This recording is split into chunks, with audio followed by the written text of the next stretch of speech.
Demi Moore is reportedly coming back for Landman Season 2, and I'm curious if the TV show will pursue a love triangle with him and Tommy. While I think this would be a strange move, and it would damage Tommy as a character in many ways, I wouldn't be all that surprised if it happened. Especially given that they'll be working in close contact in high-stress situations, it seems like a possibility. Filming is officially underway on Season 2 of Landman, and Kayla Wallace is celebrating her return to the world of West Texas oil in style. The actress took to social media with 2 posts this week, marking her arrival back on set. The first, a simple but exciting Round 2 caption, signaled her return to filming. The second followed shortly after, with Wallace writing, "So happy to be back with this team," alongside a carousel of behind-the-scenes photos featuring crew members, outdoor locations, and what looks like another long Texas day under the sun. And you know it's a hot sun down there. Wallace plays Rebecca Falcone, a sharp liability lawyer recruited by oil tycoon Monty John Hamm, in Season 1 to clean up the legal mess left in the wake of Tommy Norris, Billy Bob Thornton, increasingly messy dealings. Despite being just a few years out of law school, Rebecca proved to be no pushover, even if she's initially taken aback by the no bullsh** T way of life. It's good to see her returning, though, as her personality was a spiky one and a nice contrast to the other prominent women in the show, with Michelle Randolph and Ali Larter's blonde excitement proving a bit much for some viewers. Landman barrels towards Season 2, Wallace's return suggests that Rebecca is going to continue to be central to the ongoing conflict between oil powerhouses, local communities, the mafia, the gangs, and the personal battles of those caught in the middle. So, basically, more of the same just turned up to 11. With Monty dead following the Season 1 finale, the legal and corporate fallout is likely to be massive, and Rebecca is right at the heart of it as Tommy's closest legal representative.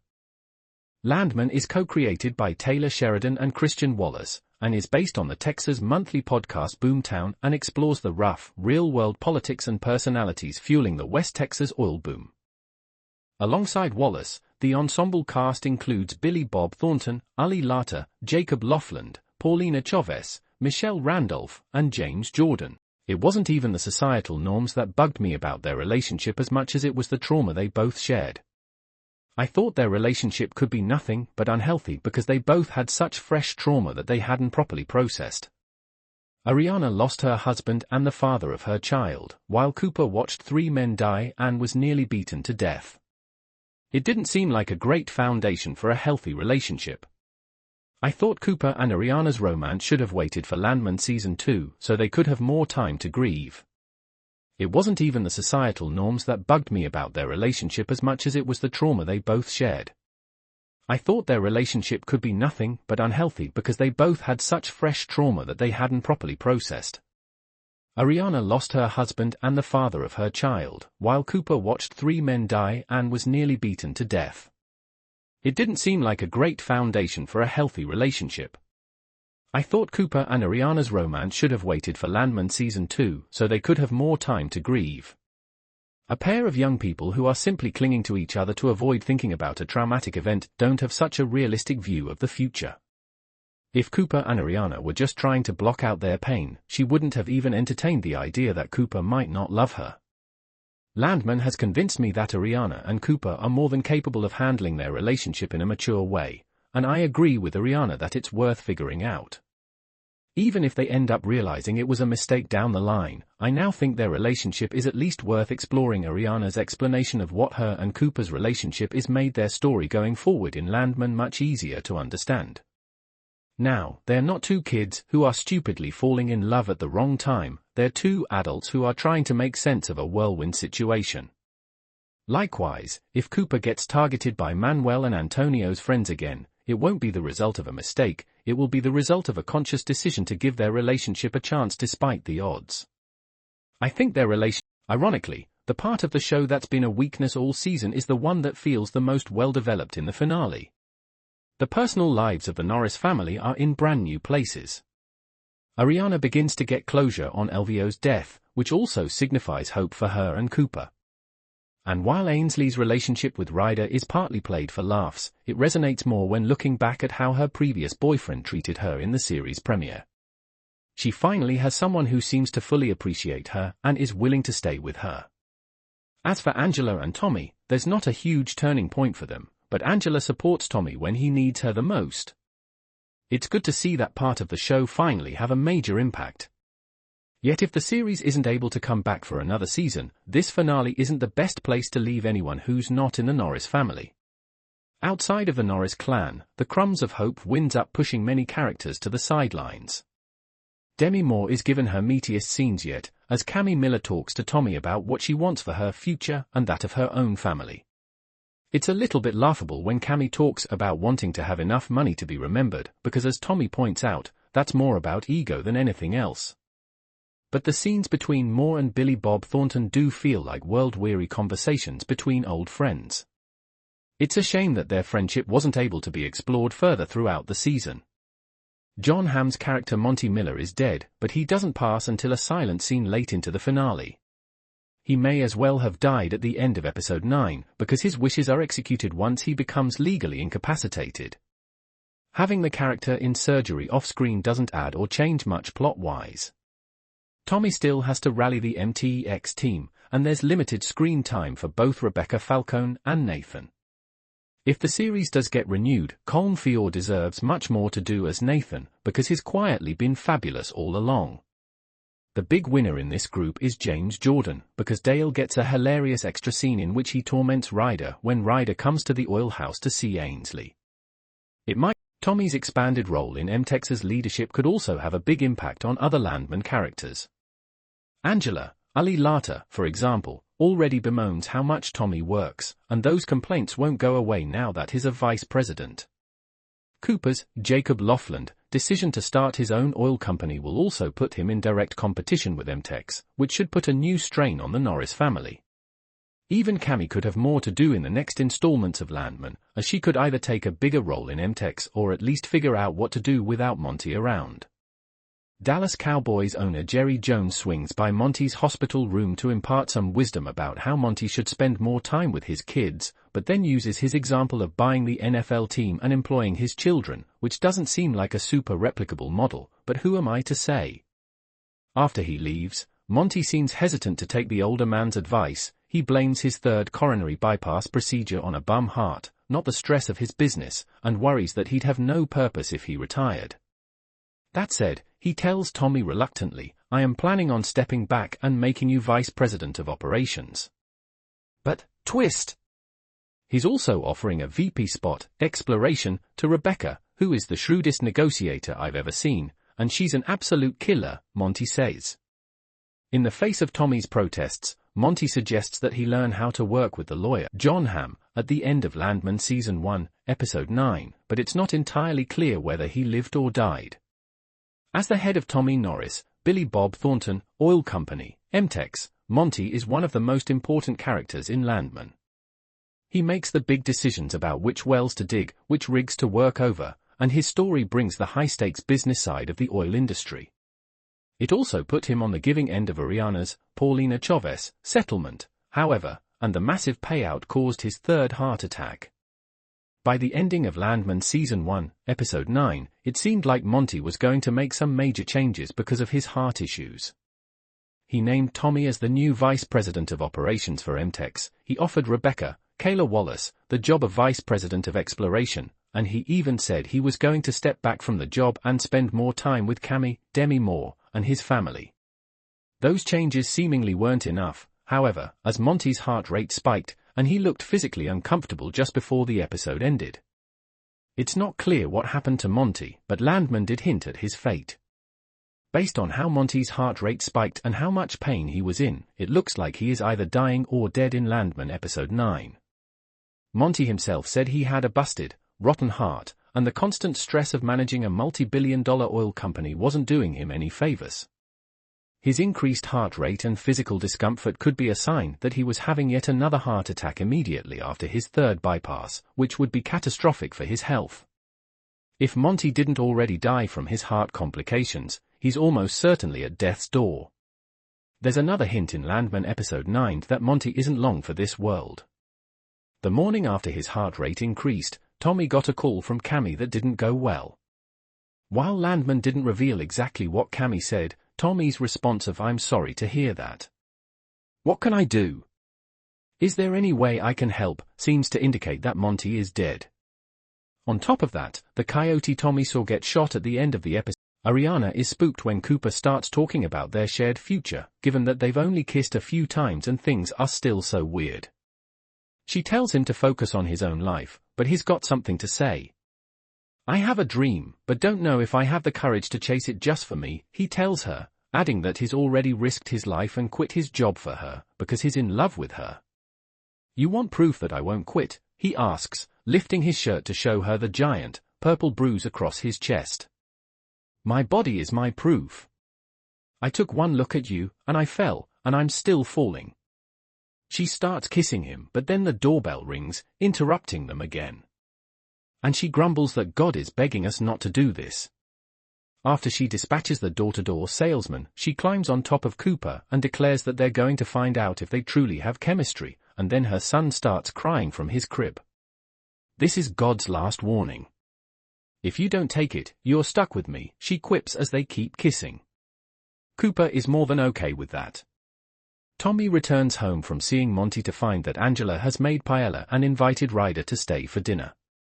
Just like in episode 5, Tommy makes a big fuss about how Angela went over the top with her expectations for the meal, and when they talk about it outside, he tells her he's happy to have her do whatever she wants, dinner-wise, as long as he doesn't have to participate.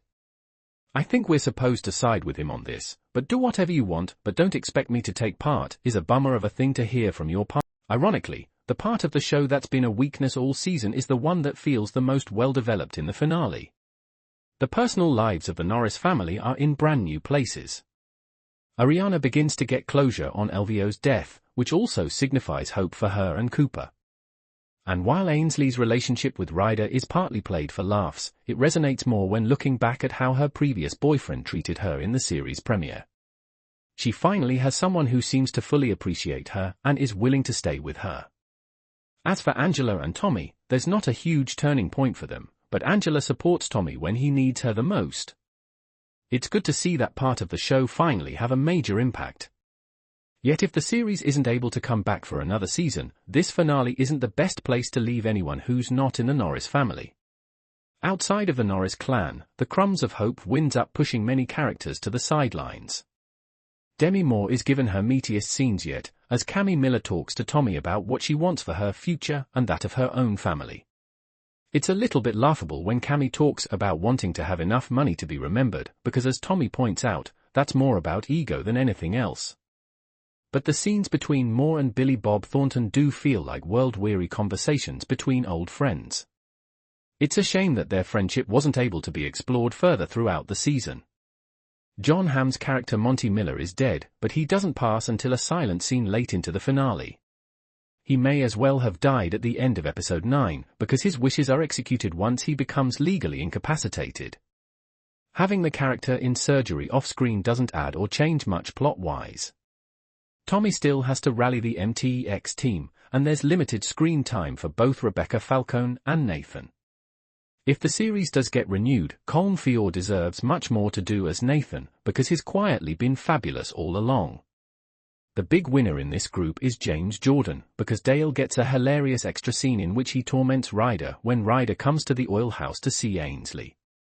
It might be the funniest scene in Landman, period. Flair from a nearby oil derrick. She decides that she likes him, and that she's going to test him. So she brings him to the nursing home where she and her mom have been volunteering, and she's delighted when he enthusiastically plays a game with some of the residents. She confides in one of the older women that she wanted to make sure that Ryder was interested in her for more than just sex. The hour seems like a turning point for Ariana and Kooper, so we couldn't wait to talk to Paulina Chavez, who plays Ariana, about what might come next. Read on for her thoughts about why Kooper became Ariana's rock, how Billy Bob Thornton likes his Mexican food and more. I've changed my mind about Ariana and Kooper Norris's relationship after Landman Season 1, Episode 8, and now I think they deserve to be together. Ever since the blowout that killed a big chunk of the cast of Landman, Kooper and Ariana were essentially destined to date. Kooper started helping Ariana around her house, cutting her grass and helping her with her bills. Then, in Landman episode 7, the two finally kissed after Kooper started staying at Ariana's house to recover from his injuries. While I didn't agree with it then, I've changed my mind now. I'm not the only person who had a problem with Ariana and Kooper having a relationship so quickly after the blowout. Rebecca, Kayla Wallace, was furious with them, and even tried to intimidate Kooper into signing the settlement agreement for much less than it was worth. Elvio's friends even tried to kill Kooper for growing close to Ariana, and even Tommy, Billy Bob Thornton, couldn't understand why they were together. The couple did, however, manage to change his mind in Landman episode 8, and they actually changed mine as well. At first, I thought Kooper and Ariana were rushing into their relationship. As Rebecca pointed out, in the span of just 3 weeks, Ariana went from being married to Elvio to sleeping in the same bed as Kooper. Their entire relationship felt rushed, which wasn't helped by the fact that there were constantly outside pressures putting them under even more stress. From Manuel, J.R. Villarreal, and Antonio, Octavio Rodriguez, constantly trying to scare Kooper away to the settlement Rebecca has been trying to get Ariana to sign, Kooper and Ariana just didn't seem to have enough time to actually form a strong bond. 12. Whatever has been growing between Landman's Kooper and Ariana since the series' 3rd episode turns into something real, if undefinable by both parties, in Sunday's hour. Rebecca kicks off the episode by getting Kooper alone in Ariana's backyard and using every bit of that self-assured intensity she displayed during the deposition. The money MTEX is offering, she says, is enough to set up Ariana and her son for a long time. But if the widow wants to seek damages from the company, well, then we must scrutinize everything. Every family, she threatens. And this? I mean, do you have any idea how bad this looks? Husband dead less than a month and you're sleeping in his king bed? The one person who survived the explosion completely unscathed? She insinuates that he knew exactly what he was doing on the day of the explosion and, in fact, set it up to kill Elvio. I will crucify you to destroy her, and I do mean to destroy, she continues, even though Kooper argues that nothing she's saying is true. I reject your truth, Rebecca replies. I think I'll invent my own. Inside, she and Nathan try once more to get Ariana to accept their settlement, but the young mom wants to know what Kooper thinks. $1 million, he says. You weren't standing on that doorstep this morning at 7 a.m. because you're sitting on a strong case. He points out that the Occupational Safety and Health Administration, or OSHA, and other regulatory agencies would have a field day with the accident. Also, he's sure MTEX hasn't told their insurance company about it. They're cornered. As Rebecca fumes, Nathan calls Monty. They've barely begun when Tommy asks what, exactly, they're doing. Ariana says they're trying to figure it out, getting angry as she points out that the 22-year-old worm on a workover crew would not be my solution to her problems. She does not back down under Tommy's scrutiny, explaining that Elvio was nice, but Elvio never looked at me the way Kooper looks at me. Not once, ever. She's on a roll, and it's not long before she's firmly suggesting that Tommy be on his way. Judge me all you want from that truck, but I will not be judged in my own king house, she says, moving him toward the door. For his part, Tommy seems equal parts amused and admiring of the widow. Son, he tells Kooper as he leaves, you might have outkicked your coverage on this one. Then he lets Ariana know that he thinks she's one of the few people who actually deserves happiness, and takes off. Tommy then heads to the Patch Cafe, where she repeats her insinuation from earlier. Kooper had the knowledge and wherewithal to get the pump jack to explode, and she can prove it in court. Tommy gets mad, fast, threatening her and kicking the bastard out from underneath her as he leaves. Elsewhere in the episode.